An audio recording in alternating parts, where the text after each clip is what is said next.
सभी भक्तों और ईश्वर की संतानों को मेरा कोटि कोटि प्रणाम। बाबा भोले सबका कल्याण करें तथा सबकी मनोकामनाओं को पूर्ण करें, ऐसी आशा है तथा बाबा भोले से प्रार्थना है। हम वायवीय संहिता का उत्तरार्ध भाग का अध्ययन कर रहे हैं। आज 31वां अध्याय के साथ शुरू करेंगे। शुरू करने से पहले ओम नमः शिवाय, हर हर महादेव। शिव स्तोत्र निरूपण 31वां अध्याय। उपमन्यु बोले, हे श्री कृष्ण, अब मैं आपको पंचवरण नामक पवित्र स्तोत्र सुनाता हूँ। ये जगत नाथ प्रकृति से सुंदर नित्य चेतन स्वरूप की सदा जय जयकार हो।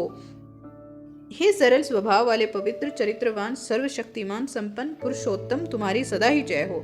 हे मंगल मूर्ति कृपा निधान देवादिदेव, मैं आपको प्रणाम करता हूँ। भगवान, पूरा संसार आपके वश में है। प्रभु, आप सब पर कृपा करके अपने भक्तों को कामनाओं को पूरा करें।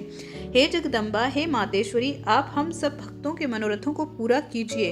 हे गणनायक, हे स्कंद देव, आप भगवान शिव की आज्ञा का पालन करने वाले और उनके ज्ञान रूपी अमृत को पीने वाले हैं। भगवान, आप मेरी रक्षा करें। हे पांच कला के स्वामी, आप मेरी अभिलाषा पूरी करें। हे 8 शक्तियों के स्वामी, आप सर्वेश्वर शिव की आज्ञा से हमारी कामनाएं पूरी करें। हे 7 लोकों की माता, आप मेरी प्रार्थना स्वीकार करें। हे विघ्न विनाशक, आप हमारे शुभ कार्यों में आने वाले सभी विघ्नों को दूर करें।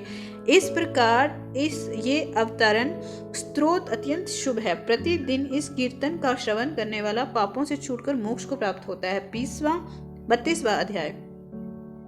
सिद्धि कर्मों का निरूपण। उपमन्यु बोले, श्री कृष्ण, सर्वप्रथम प्राण वायु को जीतना चाहिए, क्योंकि इस पर विजय प्राप्त होने से ही सब वायुओं पर विजय मिल जाती है। क्रमानुसार अभ्यस्त किया गया प्राणायाम सब दोषों को हटा देता है। ये शरीर की भी रक्षा करता है। जब प्राण वायु पर विजय प्राप्त हो जाती है तो विष्ठा, मूल कफ सभी मंद पड़ जाते हैं। श्वास वायु लंबी तथा देर से आने लगती है।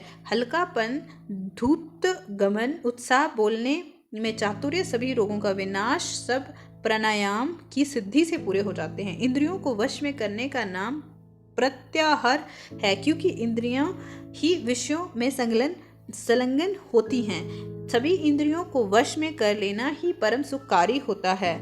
ये ही विद्वानों को ज्ञान और वैराग्य प्रदान करता है। अपनी इंद्रियों को वश में कर लेने से आत्मा का उद्धार होता है। अपने हृदय को एकाग्र करना और शिव चरणों में समर्पित कर देना ही सांसारिक बंधनों से मुक्ति प्रदान करता है। 33वां अध्याय। लिंग स्थापना से फलागम। मुनिवर उपमन्यु श्री कृष्ण को परलौकिक विधि के बारे में बताते हैं। ये विधि सर्वोत्तम है। स्त्री लोक में निवास करने वाले सभी प्राणी इस विधि का आश्रय लेकर अपने पद को प्राप्त कर सकते हैं। सबने अपने पदों के अनुसार सुख, शासन और राज्य को प्राप्त किया है। भगवान शिव को श्वेत चंदन के जल से स्नान कराएं। श्वेत कमल से ही उनका पूजन कर हाथ जोड़कर प्रणाम करें। इन्हें कमल के ही आसन पर विराजमान करें। धातु का शिवलिंग बनाकर उसका पूजन करें। बेल पत्रों द्वारा कमल की दाईं ओर बैठे हुए भगवान शिव और देवी पार्वती का पूजन आराधन करें। फिर सुगंधित वस्तुओं से सुरभित करें।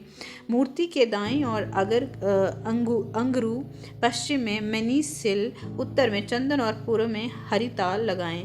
तत्पश्चात भगवान शिव की मूर्ति के चारों ओर गूगल और अगर की धूप दें। फिर उन्हें नए वस्त्र पहनाएं। फिर उन्हें खीर का नैवेद्य अर्पित करें। घी का दीपक जलाएं। मंत्रोच्चारण करते हुए शिवजी की परिक्रमा करके हाथ जोड़कर प्रार्थना करें और अपने द्वारा किए गए अपराधों के लिए क्षमा याचना करें। इस प्रकार पूजन करने से मोक्ष की प्राप्ति होती है। 34वां अध्याय। शिवलिंग स्थापना से शिव प्राप्ति। मुनि उपमन्यु ने श्री कृष्ण से कहा, हे श्री कृष्ण, जितने भी प्रकार की सिद्धियां हैं वे शिवलिंग की स्थापना करने से तत्काल सिद्ध की जा सकती हैं। सारा संसार लिंग का ही रूप है, इसीलिए इसकी प्रतिष्ठा से सबकी प्रतिष्ठा हो जाती है। ब्रह्मा, विष्णु और रुद्र कोई भी अपने पद पर स्थित नहीं रह सकते। अब मैं तुम्हें भगवान शिव के लिंग के बारे में बताता हूँ। लिंग 3 गुणों को उत्पन्न करने का कारण है। वे आदि और अंत दोनों से रहित है, इस संसार की मूल प्रकृति है और इसी से चर अचर जगत की उत्पत्ति हुई है। ये शुद्ध, अशुद्ध और शुद्धाशुद्ध आदि से तीन प्रकार का है। सभी देवता और प्राणी जन इसी से उत्पन्न होकर अंत में इसी में लीन हो जाते हैं। इसीलिए भगवान शिव को लिंग रूपी मानकर उनका देवी पार्वती सहित पूजन किया जाता है। भगवान शिव और देवी पार्वती की आज्ञा के बिना इस संसार में कुछ भी नहीं हो सकता। त्रिलोकी के प्रलय काल आने पर जब भयानक प्रलय मची थी, उस समय श्री हरि भगवान विष्णु क्षीर सागर में अथाह जल के बीच शेष शया में सो गए।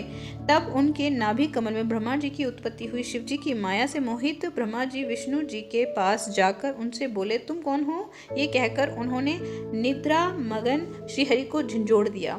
तब जागकर श्रीहरि ने आश्चर्य से अपने सम्मुख बड़े व्यक्ति को देखकर पूछा, पुत्र तुम कौन हो और यहाँ क्यों आए हो? ये सुनकर ब्रह्मा जी को क्रोध आ गया। तब वे दोनों ही अपने को बड़ा और सृष्टि का रचयिता मानकर आपस में झगड़ने लगे।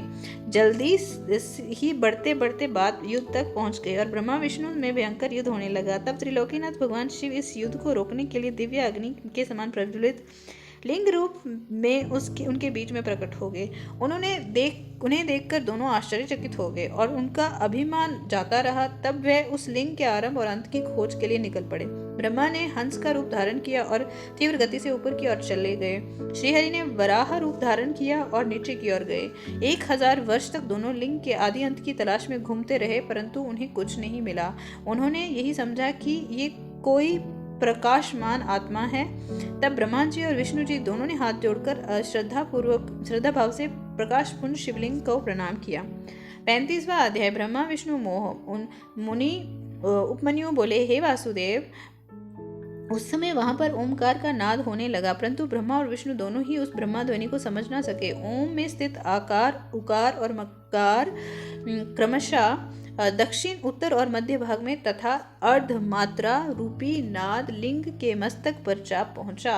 प्रणव अपना रूप बदलकर वेद के रूप में प्रकट हुए। आकार से ऋग्वेद, उकार से यजुर्वेद, मकार से सामवेद और नाद से अथर्ववेद की उत्पत्ति हुई। सर्वप्रथम ऋग्वेद की उत्पत्ति हुई। इसमें रजोगुण और से संबंधित विधि मूर्ति थी। सृष्टि लोक तत्वों में पृथ्वी, अव्यय, आत्मा, काल, निवृत्ति, 64 कलाएं और ऐश्वर्य आदि विभूतियां ऋग्वेद से प्राप्त हुई। यजुर्वेद से सत्वगुण, अंतरिक्ष और विद्या आदि तत्वों की प्राप्ति हुई। सामवेद से तमोगुणी रुद्र मूर्ति एवं संहारक वस्तुएं उत्पन्न हुई। अथर्ववेद में निर्गुण आत्मा का वैभव, माहेश्वरी, सदाशिव निर्विकार आत्माओं की स्थिति का वर्णन है। नाद मेरी आत्मा है, समस्त शिव ओमकार के अर्थ का सूचक है। ओम शब्द शिव का वाचक है। शिव और प्रणव में कोई अंतर नहीं है। संसार की रचना करता ब्रह्मा, रक्षक विष्णु और संहारक रुद्र हैं। रुद्र ही ब्रह्मा विष्णु को अपने नियंत्रण में रखते हैं और शिव ही सब कारणों के कारण हैं। आप दोनों के बिना बात ही एक दूसरे के दुश्मन बने हैं, इसीलिए मैं आपके बीच शिवलिंग के रूप में उत्पन्न हुआ हूँ। ये सुनकर ब्रह्मा और विष्णु दोनों का ही अभिमान टूट गया और वे भगवान शिव से बोले, हे ईश्वर, आपने हमें अपने चरण कमलों के दर्शनों का सुअवसर प्रदान किया है। हम धन्य हो गए, हमारा अपराध क्षमा करें। तब भगवान शिव बोले, हे पुत्रों, तुम दोनों अभिमानी हो गए थे, इसीलिए मुझे ये लिंग रूप में प्रकट होना पड़ा। अब अभिमान त्याग कर सृष्टि के कार्यों को पूरा करने में अपना योगदान दो। 36वां अध्याय शिवलिंग प्रतिष्ठा विधि। श्री कृष्ण बोले, हे मुनिवर, आपने मुझ पर कृपा कर इस अद्भुत कथा को मुझे बताया। अब आप लिंग पर और वेदी की प्रतिष्ठा की विधि बताएं। ये सुनकर उपमन्यु बोले, हे श्री कृष्ण, शुक्ल पक्ष में शिव शास्त्र के अनुसार शिवलिंग का निर्माण कराएं। गणेश जी का पूजन कर लिंग को स्नान के लिए ले जाएं। 5 स्थान की मिट्टी, गोबर और पंचगव्य से शिवलिंग को स्नान कराएं। मंत्रोच्चारण करते हुए लिंग का जल में अधिवास करें। मूर्ति को सुंदर वस्त्र और आभूषणों से सुसज्जित कर उसका पूजन करें और उन्हें चौकी पर स्थापित करें। पूर्व की ओर मूर्ति का माथा और पश्चिम में पिंडी होनी चाहिए। तत्पश्चात पुनः स्नान कराकर पूजन करें। वेदी की भूमि को के ईशान कोण में कमल लिखें। शिवजी का आवाहन कर पूजन करें।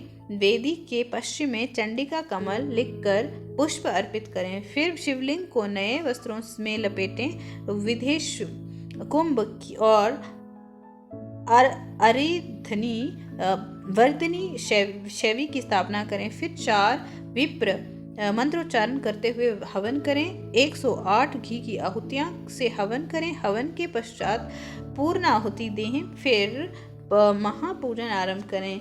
10 कलशों के जल में शिव मंत्र पढ़कर अंगूठे और अनामिका द्वारा मृत्तिका मंत्र जप करें। फिर उस जल से शिवलिंग का अभिषेक करें। फिर विदेश के घट से अभिषेक करें। तत्पश्चात दोनों हाथ जोड़कर भक्ति भावना से भगवान शिव का देवी पार्वती सहित स्तुति करते हुए आवाहन करें। फिर पंचोपचार से उनका पूजन करें। पूजन करने के पश्चात हाथ जोड़कर क्षमा याचना करें। फिर अन्य मूर्तियों को भी इसी विधि से स्थापित करें। सब कार्यों को पूर्ण हो जाने पर आचार्य को यथावत दक्षिणा देकर उनके चरण छूकर आशीर्वाद प्राप्त करें। 37वां अध्याय योग निरूपण। मुनि उपमन्यु बोले, हे केशव, अब मैं आपको योग विधि के बारे में बताता हूँ, जिसके द्वारा सभी विषयों से निवृत्ति हो और अंतकरण की सभी वृत्तियां शिवजी में स्थित हो जाएं। वे परम योग हैं। योग 5 प्रकार का होता है: मंत्र योग, स्पर्श योग, भाव योग, अभाव योग और महायोग। मंत्रों का उनके अर्थ सहित ज्ञान होना महायोग कहलाता है। मंत्रों को प्राणायाम द्वारा सिद्ध करना स्पर्श योग कहलाता है। जब जिह्वा मंत्रों को स्पर्श न करते हुए भी उनका जाप करती है तो वे भाव योग कहलाता है। प्रलय के समय में संबद्ध पूरे संसार का विचार अभाव योग कहलाता है। जब साधना करने वाले की सभी मानसिक वृत्तियां भगवान शिव से जुड़ जाएं और वे नित्य शिव चिंतन में मगन रहें, ऐसी दशा महायोग कहलाती है। सांसारिक बंधनों से मुक्ति की कामना करने वाले मनुष्य ही इस चिंतन और वैराग्य को अपने जीवन में अपनाकर महायोग को प्राप्त करते हैं। हमारे शरीर में रहने वाली प्राण वायु रहने को रोकना प्राणायाम कहलाता है। प्राणायाम रेचक, पूरक और कुंभक 3 प्रकार का होता है। साधक को इनका अभ्यास करना चाहिए, क्योंकि इसी से शरीर की शुद्धि होती है। प्राणायाम सगर्भ और अगर्भ 2 प्रकार का होता है। जप और ध्यान वाला प्राणायाम सगर्भ कहलाता है, परंतु जिसमें जप और ध्यान नहीं करते वे अगर्भ प्राणायाम कहलाता है। योगी जन सगर्भ प्राणायाम करते हैं। प्राण वायु पर विजय प्राप्त कर लेने पर सभी वायु उस योगी के अधिकार में आ जाती हैं। प्राणवायु शरीर को पुष्ट, स्वस्थ और निरोगी बनाता है। इसके नियमित अभ्यास से कफ, मूत्र, पुरीश आदि कम हो जाते हैं। समस्त इंद्रियों को अपने वश में कर लेना प्रत्याहार कहलाता है। इंद्रियों को अपने वश में रखने से स्वर्ग और ना रखने से नरक की प्राप्ति होती है। इसीलिए अपने चित्त को एकाग्र करना चाहिए। भगवान शिव, जो कि सबके ईश्वर हैं, त्रिलोकीनाथ का ध्यान करने से योगी का कल्याण होता है। अपने पूरे शरीर के साथ साथ इंद्रियों पर काबू पाने से आत्मा का उद्धार होता है। 38वां अध्याय योग गति में विघ्न। उपमन्यु बोले, हे केशव, आलस्य, व्याधि, प्रमदा, स्थान, संशय, चित्त का एकाग्र न होना, श्रद्धा, दुख, वैमनस्य आदि योग में पड़ने वाले विघ्न हैं। इन विघ्नों को सदा शांत करते रहना चाहिए। इन सब विघ्नों को शांत होने पर 6 उपसर्ग उत्पन्न हो जाते हैं: प्रतिमा, श्रवण, वार्ता, दर्शन, आस्वादन, वेदना आदि भोग के विषय हैं। अर्थात ज्ञान प्राप्त हो जाने पर ही विप्रकृष्ट नहीं होता, यही प्रतिमा है।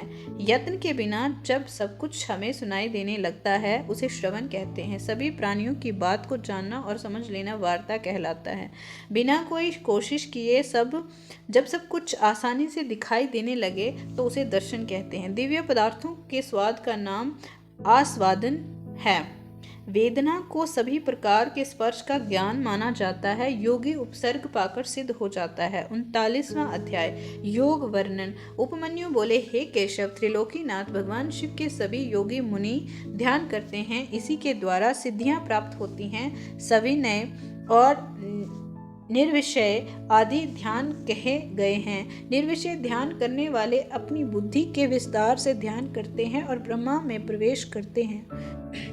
सविषय ध्यान सूर्य किरणों को आश्रय देने वाला है। शांति, प्रशांति, दीप्ति, प्रसाद और दिव्य सिद्धियां देवी का ध्यान करते हुए प्राणायाम द्वारा सिद्ध होती हैं। ब्रह्मा और अभ्यंतर अंधकार का विनाश प्रशांति और सभी आपत्तियों का नाश शांति है।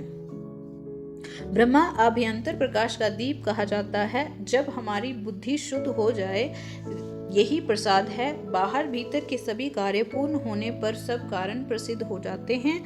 भगवान शिव जो साक्षात परमेश्वर हैं का भक्ति पूर्वक ध्यान करने से सभी पाप तत्काल नष्ट हो जाते हैं। बुद्धि का प्रवाह ध्यान एवं स्मरण से होता है। समस्त ऐश्वर्य, अनिमा आदि सिद्धियां एवं मुक्ति भगवान शिव का स्मरण एवं ध्यान करने से मिलती है।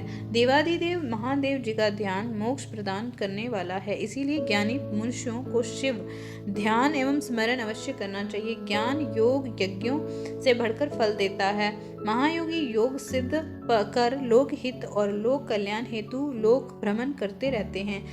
वे विषय वासना को तुच्छ मानते हैं और सब इच्छाओं को त्याग कर वैराग्य ले लेते हैं। वे शिव शास्त्रों में वर्णित विधि के अनुसार अपनी देह का त्याग कर देते हैं। इससे उन्हें मुक्ति प्राप्त हो जाती है। भगवान शिव में अगाध भक्ति और श्रद्धा करने वाले ज्ञानी मनुष्यों को इस संसारिक मोह माया से मुक्ति मिल जाती है और वे जन्म मरण के चक्र से मुक्त होकर परम शिव धाम को प्राप्त कर लेते हैं। 40वां अध्याय।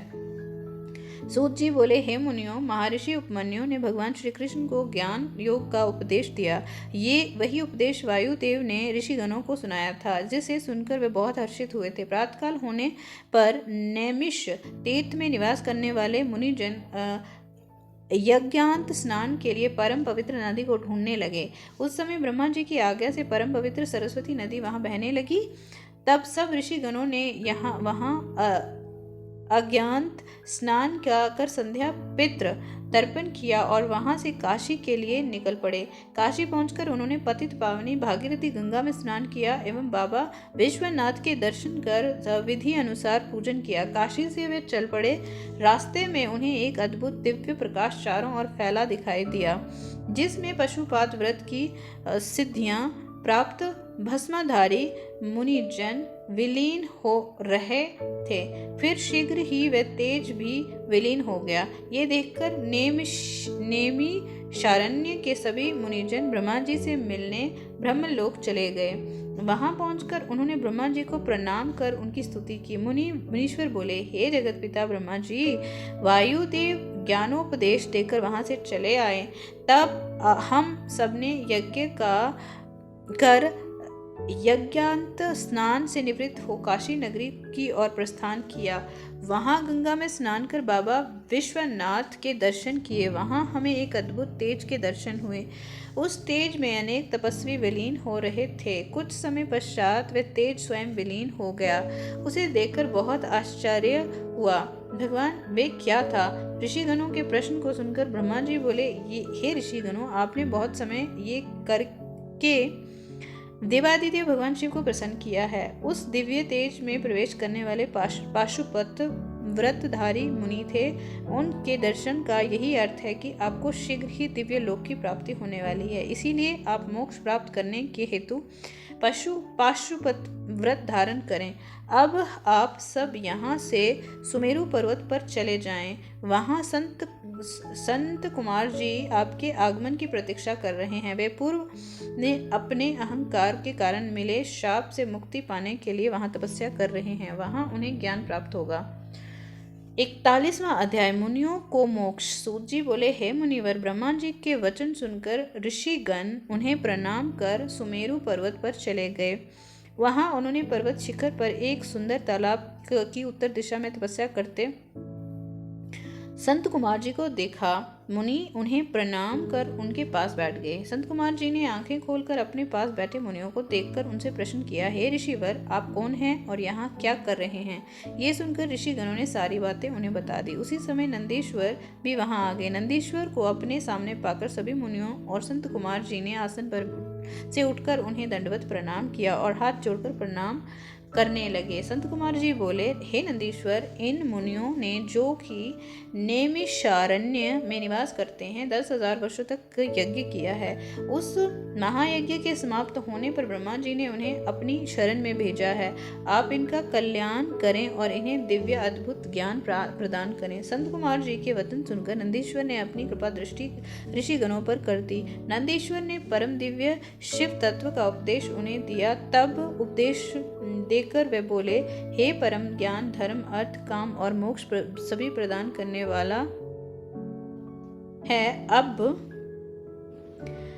आप मुझे जाने की आज्ञा प्रदान करें। ये कहकर नंदीश्वर वहां से चले गए। इसके पश्चात सभी ऋषिगण प्रयाग तीर्थ चले गए और वहां उन्होंने अपना महान योग पूरा किया। योग पूर्ण होने पर उन्हें ज्ञात हुआ कि कलयुग आ रहा है। ये देखकर वे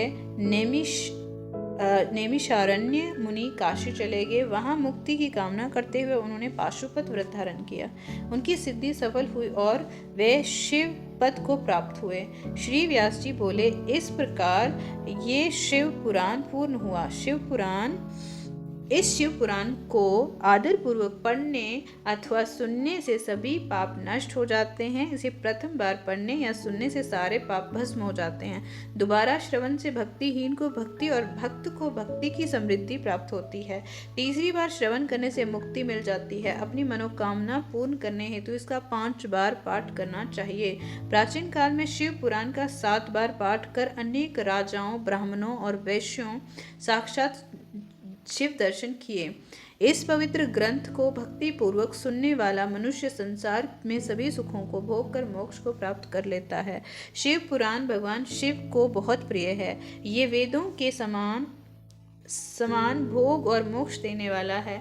शिव पुराण का पाठ करने वाले मनुष्य पर देवादिदेव महादेव की सदा कृपा दृष्टि रहती है। वे सदा सबका कल्याण करते हैं। इस तरह से आज हमारा शिव पुराण संपूर्ण हुआ।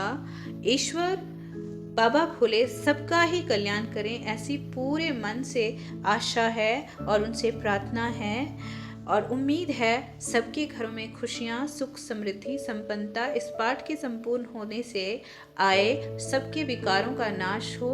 हे भगवान, हे बाबा, हे भोले, हे शंकर, हे पितामह, आप सबकी ही रक्षा करें, सबका ही कल्याण करें, सबको ही मार्गदर्शन दें। आपका अनेकों अनेक धन्यवाद इस पाठ को पढ़ने के लिए, प्रेरित करने के लिए हम सबको और हमें सुनने के लिए प्रेरित करने के लिए।